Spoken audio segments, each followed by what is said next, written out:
Hey everyone, I'm Dan from JazzComposersPresent.com, an online space where composers, musicians, and listeners come together to celebrate the music we love. I'm joined today by Florian Hoefner, Juno-winning pianist and bandleader, composer, arranger, and assistant professor of jazz studies at Memorial University in St. John's, Newfoundland.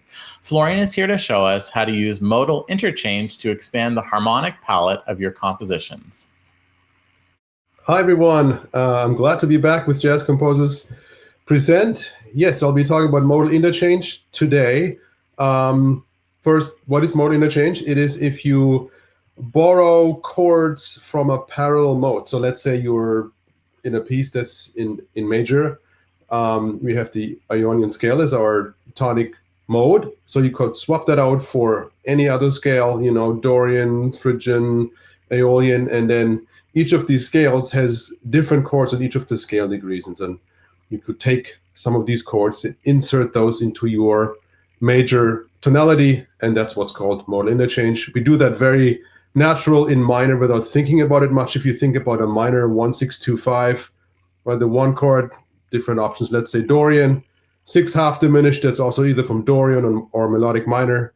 Then we got 2 half diminished, which is coming from Aeolian, and then 5-7, which is in the most diatonic case coming from harmonic minor, right? So we at least need 3 different tonic source scales to produce that 1-6-2-5 in minor. Now it gets really interesting if we start introducing tonalities borrowed from minor into a major tonality. I mean, that's commonly done in classical music and folk music. But I think it's good to think about what the options are and how it works. So let's look at the key of F, and we want to insert some chords from F natural minor into a major tonality. Again, there's lots of options. We'll focus on this one. We only have 5 minutes, so we'll keep it concise. So what I want to look at first is what's called the characteristic note. So each scale, or let's say the Ionian scale and also the natural minor scale, at least, they have a characteristic note that tells us of the function of a chord. The characteristic note in minor is the flat 6, so the D flat. So if we have an F minor chord, it could carry all the tensions, the 9 and the 11, all those 2 tensions, but it could not carry the flat 13 because it's a half step above the root, so it would not work as a tension. Now in modern jazz, you see lots of minor flat 6 or flat 13 chords, but an F minor flat 6 is really much closer to a B flat minor or a D flat over F than to an F minor chord. What I want to get at is that any chord that has this D flat present, with the D flat having such a strong tendency wanting to resolve down that half step to the 5, any chord that has that note as a chord tone is the opposite of tonic. So it's not tonic because it has that voice leading tendency that wants to go down to the 5. And that's what we exploit when we have a plagal resolution in minor, going from subdominant to a tonic chord. So with that in mind, we can now look at the scale chords in F natural minor. And I've picked out the ones already that have the D flat in them as a chord tone, that flat 6. That gives us 4 different options for subdominant sounds. We got the 2, half diminished, got 4 minor 7, we got flat 6 major, and we got flat 7 7. Right? That's a dominant 7th chord that does not have dominant function. That's also something important to keep in mind. Not every dominant 7th chord has dominant function. This chord, the flat 7 7, actually has subdominant function. It's a subdominant minor color. So that's already interesting because in the major tonality, we only have 2 subdominant chords. We only have the 2 and the 4. So that gives us 4 options, 4 additional options that we can now use to enhance our harmonic language in the major tonality. That's both useful as a player. You can spontaneously reharmonize with these functions. As a composer, you can insert those to create more interesting chord progressions. And of course, also as an arranger, we're reharmonizing is a big part of what you'll be doing. So we'll move on to the next slide. And what I did here, I took a 1-6-2-5 in F major, which you see in the first two bars here.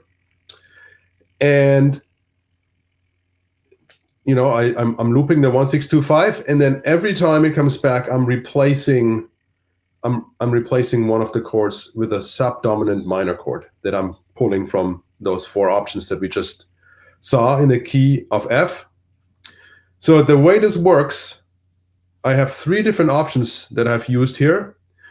So we can replace an existing subdominant function with a subdominant from our modal interchange source scale, right? So I can look at any subdominant color here in this 1-6-2-5 and replace it with one of the subdominant sounds, one of the four subdominant options that we just saw in the key of F minor. Now, not all of them always work. Like if we have a 2-5 and replace the 2 with the flat 7-7, having those two dominants in a row, not ideal. So always use the ear as the final judge of what works or what doesn't work.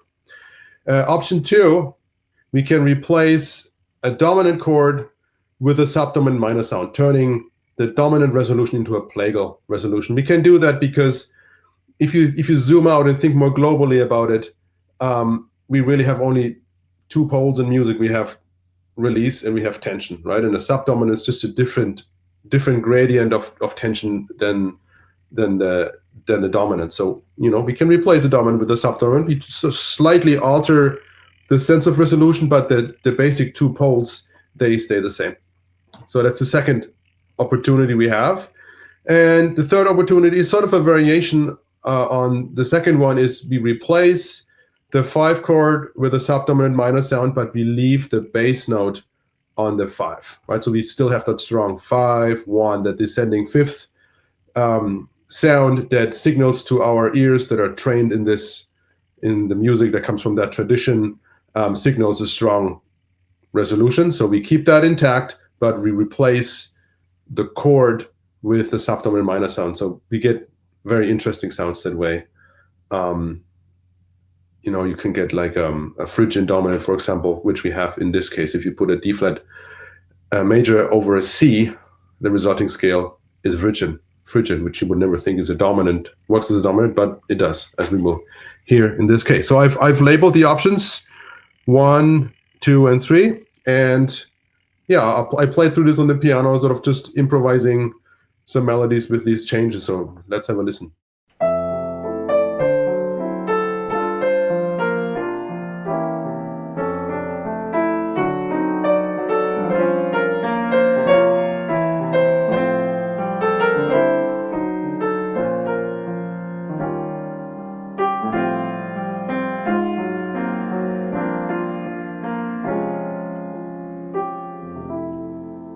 So I hope you can hear how these substitutions, they introduce chromatic notes into the tonality. They introduce notes that are not diatonic to F major, and that's what makes it interesting. And it also introduces that strong flat 6 to 5 voice leading tendency that just strengthens your resolutions. So I recommend experimenting with that.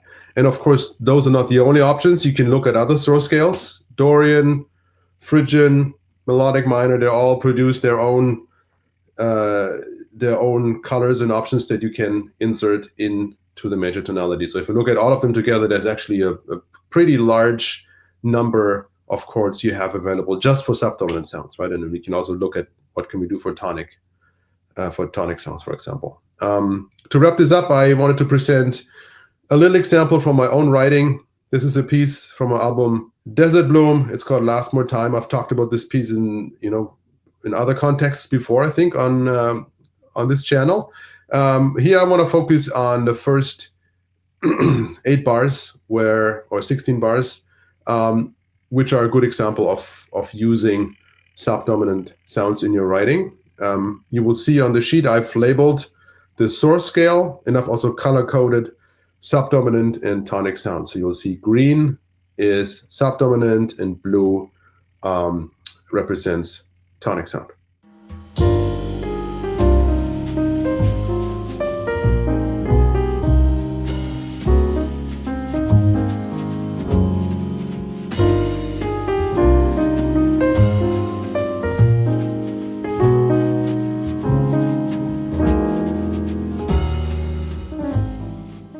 So when I was writing this, of course, I didn't think about, oh, now I want to do a flat 2 here and a 4 minor. The trick is to translate these things into sounds that you're starting to hear when you're writing, and then you'll find after the fact, if you analyze it, I've started to use some subdominant minor sounds here, right? So the trick is sit down at the piano, insert it, explore what they sound like, make it part of your vocabulary, and then these chords will come out in your writing or in your arranging. Thanks for watching today's mini lesson. Be sure to like, share, and subscribe. Drop any questions, comments, or suggestions for future videos down below. To watch our full-length events and participate in live Q&As with our presenting artists, head to jazzcomposerspresent.com. Thanks, and we'll see you next time.